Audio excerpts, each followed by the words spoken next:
প্রধানমন্ত্রী নরেন্দ্র মোদী ঝালমুড়ি খাওয়া নিয়ে এবার গলায় ঝালমুড়ির ডালা ঝুলিয়ে প্রচারে কামারহাটি তৃণমূল প্রার্থী মদন মিত্র। ঝালমুড়ির ডালা নিয়ে আগরপাড়া থেকে লোকাল ট্রেনে উঠে বেলঘড়িয়ায় নামলেন মদন মিত্র। রাজ্য রাজনীতিতে ঝালমুড়ি এখন চর্চার বিষয় হয়ে দাঁড়িয়েছে। ঝালমুড়ি এখন রাজনীতিতে ভোটারদের মন কাটতে ব্যস্ত। আমি কি রিক্সাওয়ালা, দিন কি এমন যাবে, বলি গো ও মাধুরী, তুমি কি আমার হবে, আমি কি রিক্সাওয়ালা। হরিদাসের বুলবুল ভাজা, টাটকা তাজা, খেতেই মজা। হরিদাসের বুলবুল ভাজা, টাটকা তাজা, খেতেই মজা। ও লাভলি। উনি মানে উনি আমাদের কাছে না একটা আশীর্বাদ। মানে মোদি যত আসবে আমাদের হারানো যৌবন তত ফিরে আসবে।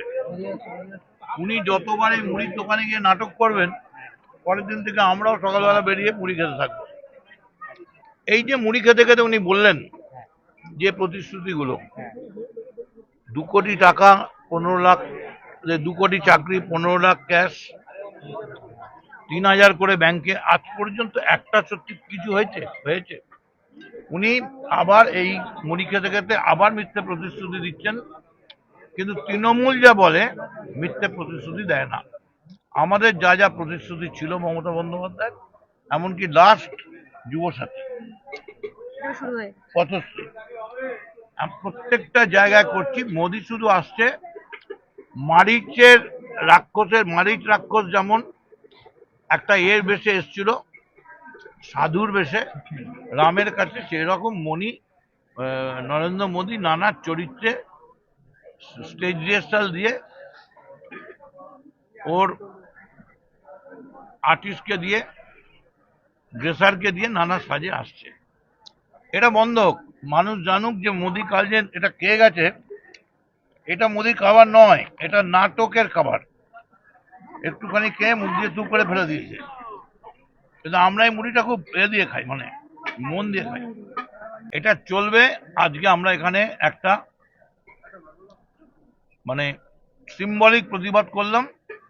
এই যে মুড়ি খেয়ে কালকে উনি করে গেছেন, আপনি দেখুন আবার উনি আসছেন তো 2 দিন মধ্যে, সেদিন দেখবেন উনি কাবলিওয়ালা সেজে এসছেন। আমার মনে হয় লাস্ট মোদি আসবে ওই রাস্তার মেথরা যে পরিষ্কার করে, কারণ ওদের তৈরি সুইপার হিসেবে, কারণ ওদের তৈরি করা নোংরা কে ফেলবে। ফলে মোদির এই নোংরামি বাঙালি ধরে ফেলেছে। এইটা হচ্ছে আসল চেহারা। ট্রেন আসছে, ট্রেনটা দেরি করছে, আমরা মুড়ি খাচ্ছি, ঠিক আছে। উত্তর 24 পরগনা থেকে রাজু রয় চৌধুরী, আজকের সংবাদ।